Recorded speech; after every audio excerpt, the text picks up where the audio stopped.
இந்த fortune company பார்த்தீங்கன்னா அவங்க சன்ஃப்ளவர் ஆயிலில் சமைச்சோன்னா 17% கம்மியாக ஆயில் அப்சார்ப் ஆகும்னு வந்து கிளைம் பண்ணுறாங்க.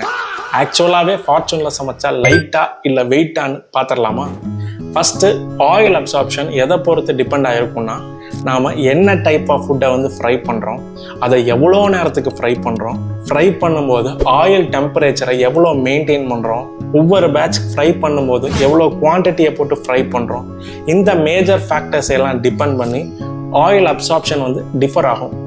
கம்பெனிஸ் யூஸ்வலாக லேப் கண்டிஷனில் ஸ்பெசிஃபிக் டெம்பரேச்சரில் குறிப்பிட்ட ஃபுட்டை செலக்ட் பண்ணி ஒரு சில ப்ரொசீஜர்ஸை ஃபாலோ பண்ணி ஃபிக்ஸ்டு ஃப்ரையிங் டைமில் டெஸ்ட் பண்ணியிருப்பாங்க.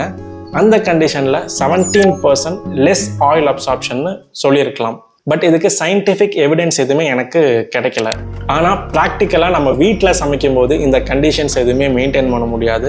ஃப்ரை பண்ணும்போது தெர்மாமீட்டரை வச்சு டெம்பரேச்சரும் நோட் பண்ணிகிட்டு இருக்க முடியாது, ஃப்ரையிங் டைமையும் டைமர் வச்சு நோட் பண்ணிகிட்டு இருக்க முடியாது. ஸோ ஆயில் அப்சார்ப்ஷன் வந்து வெறும் ஆயிலை மட்டும் டிபெண்ட் பண்ணியிருக்காது, நான் முன்னாடி சொன்ன எல்லா ஃபேக்டர்ஸையுமே டிபெண்ட் பண்ணியிருக்கோம். இதே மாதிரி நிறைய ஃபுட் இன்ஃபோஸ் பற்றி தெரிஞ்சுக்கணுன்னா கண்டிப்பாக என்ன சப்ஸ்கிரைப் பண்ணிக்கங்க.